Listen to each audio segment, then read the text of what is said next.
thanks everybody for coming. I think a lot of you know it's been a few years since we've done the event, so it's been really energizing, just even in the last 24 hours, connecting with everyone. And one of the things I've noticed that I think will segue into our discussion is this kind of common denominator between our best customers. They seem to have this kind of very crisp, ambitious vision for what they want to create inside of their organizations. Right? Usually it's some centralized data service that multiple stakeholders are accessing. But there's this kind of engine within that. There's this ambition where they have this vision for transforming how their organizations go to market in a bunch of cool ways with data. And I think there's this nice symmetry to starting off the event with Franklin, because SAP is kind of like the OG, or the granddaddy of this idea. I think we've been working together 6 years, almost 7 years. And we didn't have to sell them data. They knew what they wanted to do. And so I think there's this nice symmetry, A, because you've been at the event before, and B, because it sets a nice foundation for, I think, a lot of what a lot of the teams here are trying to accomplish. So thanks, Franklin, for joining. Yeah, you're welcome. For me, there's only a few occasions where everyone knows what you're talking about, and we all understand intent. Quite a few of you are innovating. So therefore, being with people around with the same state of mind, trying to accomplish the same goals, is a unique opportunity. So thank you. Yeah, of course. And so, we've kind of visualized, how you guys would characterize internally this idea of Crystal Ball, the program of Crystal Ball at SAP. So talk us through, as this has evolved, is it so much that the program and the data delivery has changed, or is it more of the relationship with the organization and the way the organization has adopted the program, if that makes sense? Yeah. So for the ones that don't know, inside of SAP, I'm leading a program called Crystal Ball, which is global. We do account intelligence for the entire company, 110,000 employees. Last time I was here, I could say the plane was about to take off the runway. We were building adoption globally, all regions, all solution areas. And now we are at 10,000 feet on the air. And when you look back at the journey, it reminds me this weekend when I saw my two daughters in front of the mirror getting ready to go out, and look at myself, me and my wife, and say, when does this happen? They're so grown up. And when you look at what we are right now, you could clearly see the digital transformation that has taken place since we started 5 years ago. The journey, you see the organizational changes that took place in order to adapt to this new set of data, this new digital way of looking at things. We call it digital transformation, but that has been a word that could sometimes be many different things. But I can tell you now, inside of SAP, that has happened. And now you see everyone in SAP prioritizing, doing segmentation, not on the old paradigm, but in the new way of thinking of how to understand our customers. And a big piece of it is intent. Yeah. And so I think the question a lot of us have is, how do you make that organizational shift? It's like we've seen it all kind of, sometimes the wind blows one way and it goes like gangbusters and everyone adopts it and everybody's galvanized to run in the same direction. And sometimes the wind blows the other way and nobody's aligned, and there's a lot of ownership silos of who's driving what. So what was it about you guys that had the wind blow the right way and like got you momentum and got kind of organizational embrace of the program? Yeah, I have to say that when you are doing something digital, especially introducing a new way to elevate our customer experience inside of SAP with new digital insights that the company never used before, you have to give or share the ownership of this baby, this thing that you're introducing inside of the company. If you're, as an organization, if you're thinking about getting a medal or an award, or having some type of domain over this new thing that you're introducing of the company, then in a way you set yourself for failure right there at the beginning. We onboarded people inside of the company that did not belong to our org. I am part of corporate strategy inside of SAP. We do account intelligence overall, not really with one KPI for marketing or sales, portfolio strategy, it is corporate strategy as a whole. That's where I reside. And we couldn't think that we own it. We had to share that ownership. So a big is how do you accomplish that? We invited people, data enthusiasts inside of SAP, sometimes we refer to them as data champions, that knew about this intent, knew about technographic, knew about all these digital prints out there of how we can look at our customers differently. And we made them part of it, even though they resided somewhere else. No, you did not have to join. But they were building Cristobal together with us, even residing on different orgs. So in a way, you guys had this nice context of not being part of sales, not being part of marketing, and that almost gives you this different position that made bringing people along kind of more natural. Yeah. Whereas a lot of the folks here, I think, are not in that position. They're coming representing either sales or marketing or representing something that rolls up to the two. So there's this notion of like, okay, what are they trying to get me to adopt? What is this thing they're doing? Whereas you guys had this nice context of like, oh no, the corporation has this thing that we all get to feed off of. So it's just an interesting dynamic that's not typical. Maybe bring us, getting into the tactics a little bit, bring us into the earlier days. Like what did data delivery look like? What were the earliest use cases? Maybe some of the challenges in the beginning. So we started with the spreadsheets. If you look at the paradigm of how to do account intelligence 5 years ago, and maybe many of you might have the same experiences, it was a combination of take a look at our SAP installed, what our customers have purchased from us, do a little bit of firmographic data on top, and buy a lot of contact lists, lots of contact lists, and just spray and pray. And then we come in, and we say, there are additional digital prints that our customers are leaving behind that are much better. So last time when I was in this conference, we mentioned this crawl, walk, run. We're big into this philosophy, crawl, walk, run, which means in a very short amount of time, maybe like 3 months, provide the biggest value for a strategic use case that the company cares about. So we came in with a spreadsheet of 2,600 companies in HR, because it was a strategic back then. It was a program running in SAP. And we told them, it says, these are the companies you should go after. The reasoning behind is this thing called intent, that we have to explain what it is. But it was so strategic that they pay attention to it. And that was just the beginning of it. If we would have thought in our head of building a platform right at the beginning, before it gets released, and spend 6 months building it, or a prototype or something, before it goes out, I probably wouldn't be here. So this crawl will run tells you, what is your crawl phase? And you can bring people on board in a short amount of time for something strategic that your company is doing. And that was one. And obviously now there's been other challenges. Probably the most difficult challenge we faced was change management. 110,000 employees, all of them had a way of doing account intelligence before, and then here come this group of guys telling them you could prioritize the list of accounts or your segmentation in better ways, and this is how you should do it. You should listen to us. Yeah. And many of them, believe me, said, oh, forget about it. No. Regions, we had to convince regions, solution areas, and it was a difficult thing to do. And that's probably the biggest. There's another ones I can tell you, but that is the ones that are the biggest. So early days, you're using spreadsheets, which I think some of you may have heard me say this before, but that's the top 10 or 12 in best intent data deployments of all time, all started manually. And we've seen most of them. And people get hung up on at-scale workflow. No. And they skip to that exercise, and it's like focus on data recipe and success, and you can figure out workflow kind of as a byproduct of that. You guys are a good example. What were those use cases? So you hand them a spreadsheet. Was it outbound sales? Was it demand gen warming up for a better lead? Marketing was the first that opened the door. It was an HR campaign, all demand gen, prospecting, identifying the best set of companies.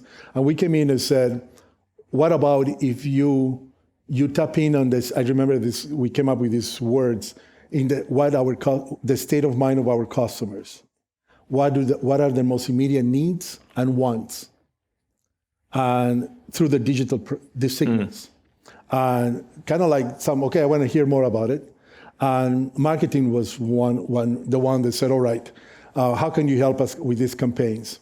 And then the phenomenon kicked in, because after a group in marketing did it and welcomed it, we see this jealous marketing going on.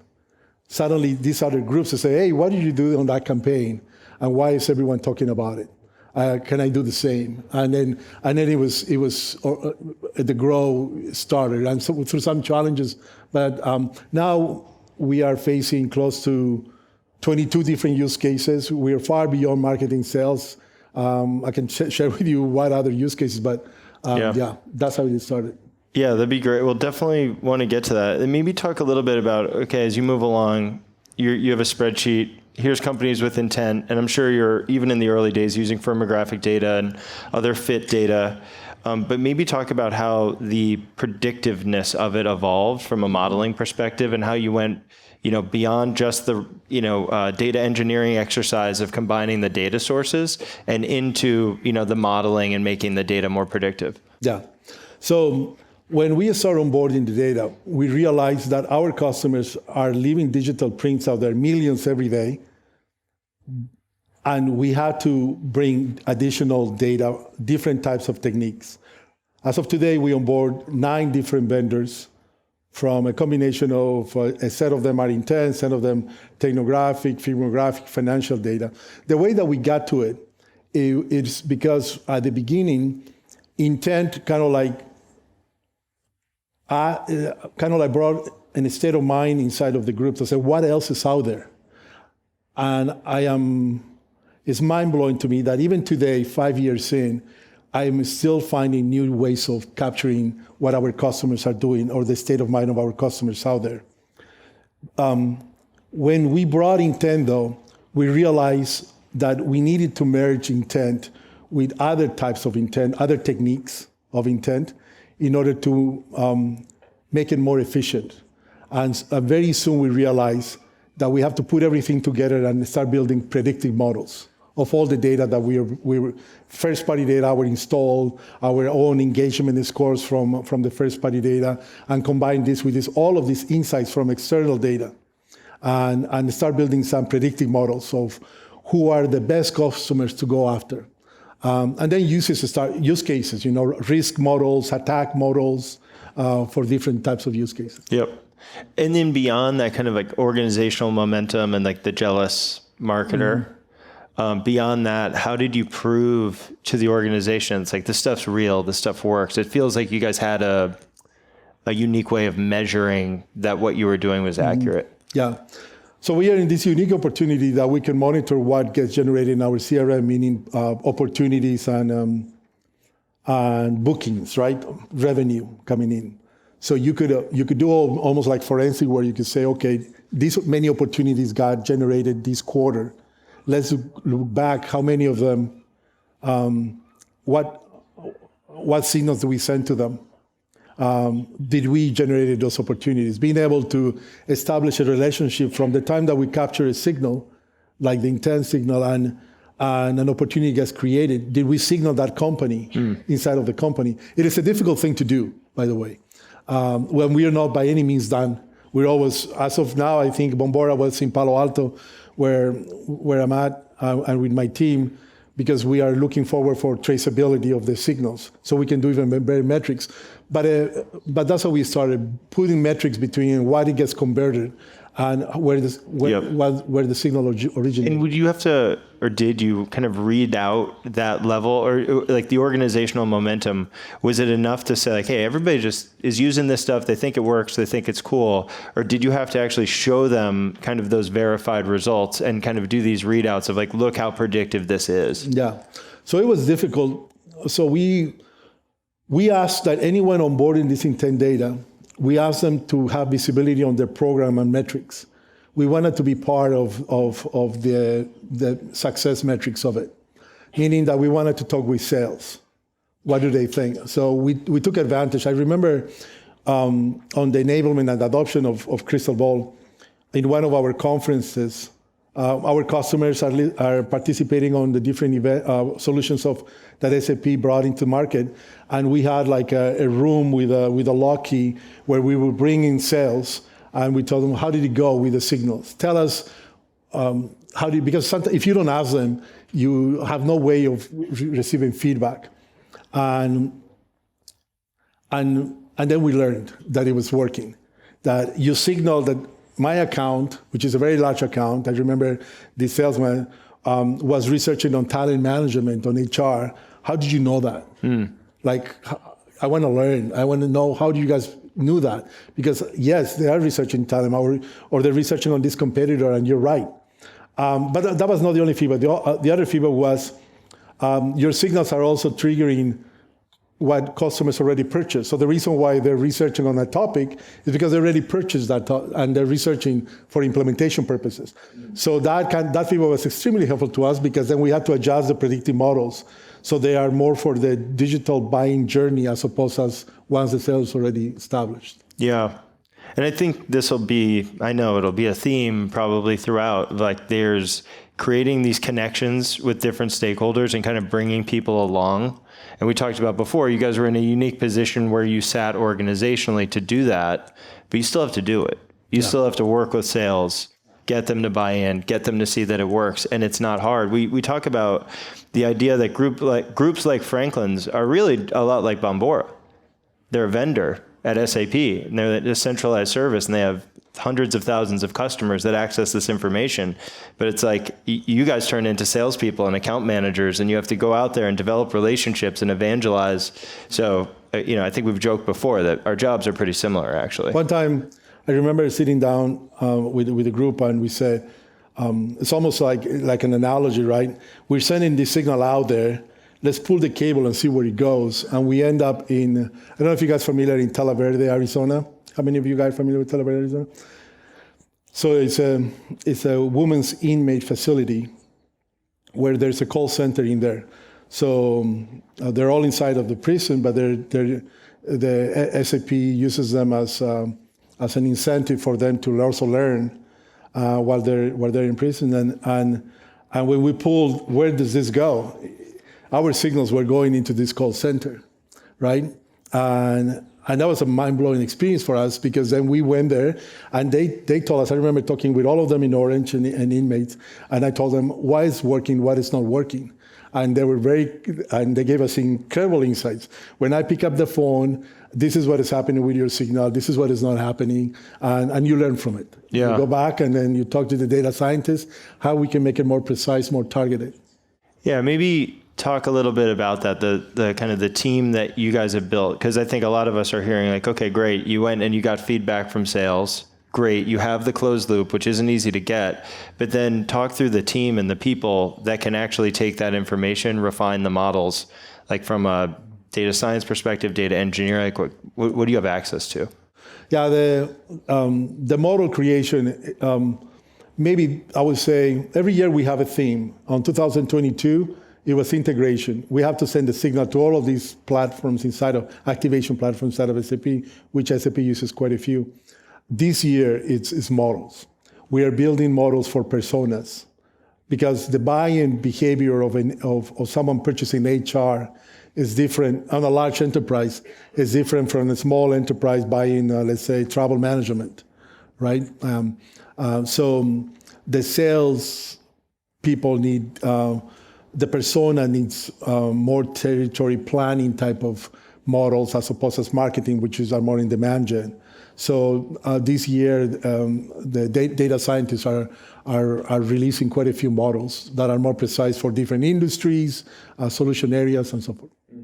We call them power scores, depending on what they are. And so if that's 2023, let's go backwards to 2022 a little bit. Like, talk about now, if you guys did well with your integration theme, maybe the data is more kind of elegantly plugged in everywhere that it needs to be used.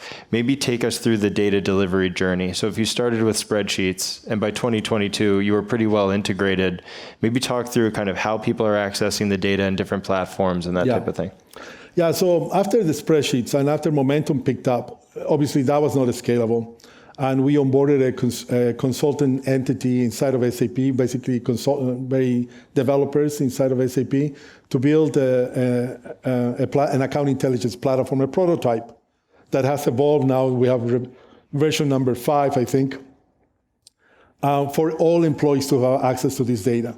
Because what we learned is, even though marketing was the org that actually welcomed this for the first time, at the beginning, sales kicked in, portfolio strategy, engineering started, and many use cases underneath each of these orgs also had the need of prioritizing what customers they want to talk to for whatever reason. So there was a need out there to build a platform for everyone to have access to. So we started with a prototype built inside of SAP, and then make it even better with more data, more models, and has gone from that point on. So you have employees mostly, if they want to access the data, they're mostly logging into effectively a UI that you guys have built for internal users? It's all single sign-on. Everyone has access to it. And by the way, the services of Crystal Ball are not only the portal. We have these, because of the momentum and the adoption of it, we also have the tailored service reports. Corporate strategy responds to the board. So my organization responds to board requests. So I have 2 different audiences. I have the employees of the company, which is the portal. And for strategic requests, we have services where data scientists pull tailored reports and pull data from from new ways that the portal doesn't have, and serves the board and serves the strategic programs inside of SAP. Yeah, those use cases that are driven by the board, I think we'll get into those in a bit. And Eric mentioned our application framework. We see this as kind of a burgeoning area of like using the data beyond sales and marketing into corporate strategy, product planning, content strategy, et cetera. So definitely want to get back to that. But in just the core sales and marketing use cases, are your users downstream using the data purely through the portal, or are you also integrating it into ad tech platforms, marketing automation, CRM, et cetera? Yeah. So marketing has evolved. Now they do it more behind the scenes, because inside of SAP, you have these activation platforms, and I'm sure you guys have some familiar. You have all of these Adobe Audience Manager, you have a Sprinkler for social media. Different regions use different activation platforms, Marketo and so forth, right? So you gotta serve all of those platforms with the right data. So we build integration bridges for Crystal Ball every week, prioritize the list of companies that the company needs, and then funnel this information to all of these platforms. And the use cases have grown. That's marketing. Then sales has, for some reason, sales, together with intent, they love financial data. They want a wallet share. I'm learning, right? So I go there, and every time I talk with sales, they love this unique perspective of intent, but they also want additional data attached to it. And then we have to meet those expectations behind the scenes with some tailored reports to serve them up for the territory planning and so forth. And then you talk with engineering. I was a product manager before, and for some of you, if you have experience in product management, when you're about to build a product to go to market, you need to proof ideas on a round table of customers. You need to invite customers and tell them, hey, we're thinking about building this. Would you guys be interested if we were to deliver it, and would you be wanted to buy it in the future if we deliver it? So who do you bring inside of these round tables? Crystal Ball will tell you who, because we know the companies that are researching on those topics. So yeah, it has gone beyond marketing, sales, portfolio strategy, engineering, product management. Yeah. And I think you've mentioned to me before that everyone who works at SAP gets trained on Crystal Ball. They understand what it is, and that's not just sales and marketing. That's all functions. Yeah. It's labeled as inside of SAP as a tool for the workforce of the future. That digital signals is a new way of understanding what customer wants, but not and when I say digital signals, I do not only mean external signals, I also mean internal signals. When you combine these two, really the magic happens. Yeah. And so maybe talk more about those kind of more strategic use cases that you've seen, whether it's like someone in HR learns all about what crystal ball is, or someone in finance learns all about what crystal ball is, how are they, maybe they don't access it and you want them to have the context of what's going on, but how are non-sales and marketing folks using the data? Understanding our competitors, that's one of them. Building, we are right now pursuing the buyer journey in a way.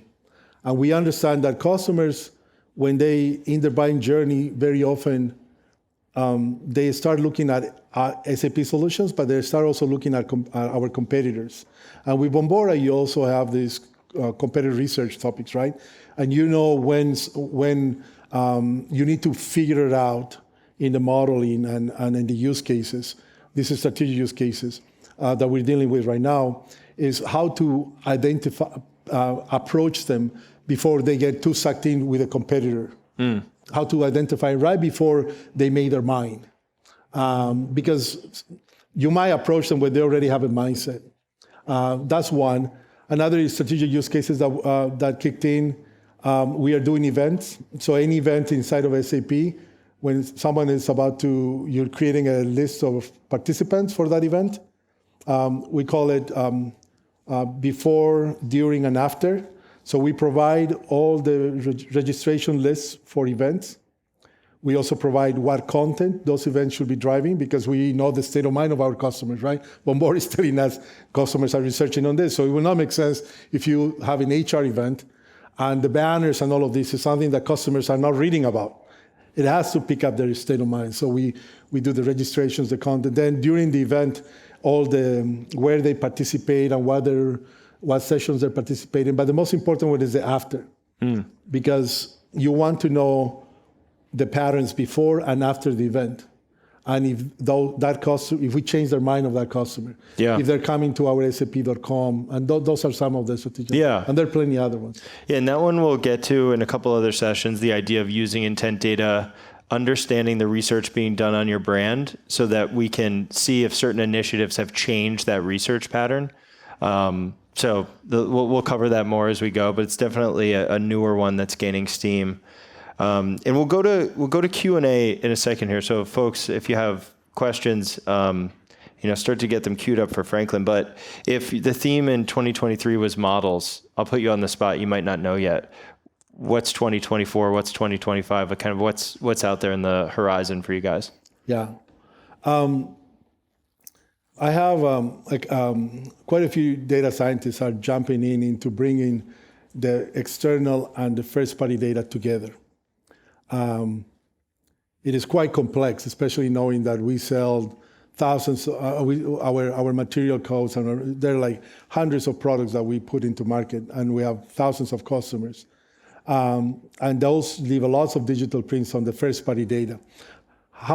Without overwhelming yourself, how can you bring these two data sets into just prioritizing these are the companies to go after, from the external data and from the internal data? And that's how I would say this year is concentrated on. Because there's doing it and there's doing it, right? Like you probably already are saying data point, Bombora says they're surging, data point, they've been to my site. That's easy, but truly integrating the two data sets in a predictive way is a bigger exercise. Yeah, and because there's a lot of noise of what they do in sap.com. They come and they participate in a webinar, and we have the data of that. They have tickets that they've logged on of maybe that they want in the future. They're receiving training, they're not. We have all of that data. So which sets of data from the first-party data are really good signals of the buying stage? And yeah, it's difficult. Yeah. You bring them all of those, but this is where the data science are working right now. Anything we missed before we go to Q&A? No. I think the only thing I have to say is with Bombora, I mention this often. We were almost like a hot dog stand outside of the company selling, hey, this is very different food that we want to provide besides what the cafeteria sells in there. And that's how we started. Just an alternative of how to see our customers. And today I can tell you that we are running all the cafeterias inside of SAP globally. it's only us. We have displays. That's the new paradigm. So great. And getting custom requests for lunch yeah, cool. Okay, great. Thank you, Franklin. Any questions out there? Anywhere Franklin can go deeper? Anything we missed you're curious about? Hi. Can you elaborate on your predictive models? How are you measuring the accuracy of them and then going back and refining them to make sure that they're actually working for the intended use case? Yeah. We are in this very unique position that we know what companies are buying. So we know what it gets gets logged on as an opportunity in CRM and what is booked and what is won, right? What is actually purchased from SAP. So the predictive models do almost a forensic work. They look what got purchased. They're tested against that, meaning they look at all the signals that made that purchase, and they almost predict the likelihood of a signal turning into an opportunity in CRM. And we run the models against historical purchases on 2021, let's say Q4 2022. And we see if the signals before the end of Q4 2022, the model can predict that those deals were closed and opportunities got created. So we are in this very unique position that we know how signals get translated into opportunities and purchases. So therefore, the models are adjusted. Right now, we have 2 models that are being tested in that way against the reality of what had got purchased or not. So I'm curious about the change management piece because I feel like as more and more companies go through their digital transformation, the change management is the biggest hurdle. And so what do you think are the 3 things that companies need to think about or do as part of change management? Sure. So I mentioned you cannot paint a picture of a long project before you bring this into the company. You cannot go in calls or meetings to tell your company that in 8 months you will deliver a platform that is going to bring some unique data. You have to think of something in a smaller with the biggest, because you need to show them, even on the spreadsheets, that there is value in this and being able to show that the salespeople are telling there's value. So it's a very difficult thing to do. And what it helped us is the crawl, walk, run. Another thing that helped us, something that is a new crawl, walk, run, we call it the enemy of good is perfect. If you're striving to deliver something perfect in your company, then maybe you should rethink to just make it good as it can be. And that's what we are selling to the executives. Even though we know it could be better, and the data scientists know it could be better, we still put it in top of executives and our roles, and we tell them it's still better than what you have right now. And they go with it because we can show them that is better. So those are 2 things. The only other one is I want to reemphasize the fact that you should invite the teams that you want to convince to be part of what you're bringing in. Either do you have a data scientist that would like to build the model with us? Or can you dedicate someone in your group for us to send the data? But you have to make them part of the solution. Yeah, just some ideas there. Thanks, Franklin. One of the questions I have deals with adoption. So we're in a crawl stage with our rollout with Bombora, and it's very important for me and my team to get sales on board with the data so that they adopt that and trust it and then act on it. That's where I think it's going to carry things over the finish line. How did you approach that with your sales organization in that crawl, walk, run model that you followed, just to build that trust, that credibility, and then get other salespeople to say, okay, yeah, I want a piece of that? I think you touched on it a little bit in some of what you said, but I was just curious if you had any steps that you followed that really got that over the line. Yeah. Sometimes marketing also, but also sales, they just want to click the easy button, right? You have to, one thing that we did with sales earlier on is that we couldn't put them in a call and explain them what intent was, because every single call, they loved it, but they will not use it after the call. They have their own ways of doing it, right? Even though in the call, they'll tell you, oh, this is wonderful. But in regards of acting on it, so what we did is we identified what accounts they were, especially for the strategic accounts. Every company has these companies that you want to make sure that they're taken care of. And we identified who the salespeople were. And we massaged the data ready for them to consume. And I'm talking about, like, we delivered, I remember, 133 PDFs. Just one page that will tell them everything about their company, from what they were researching last week to what they have installed from the competition, technographic data, and everything that we could put in there for them to consume it. And ever since, we did this tailored stuff for them many different ways. The most recent one is inside of the platform, now you could subscribe for alerts and notifications.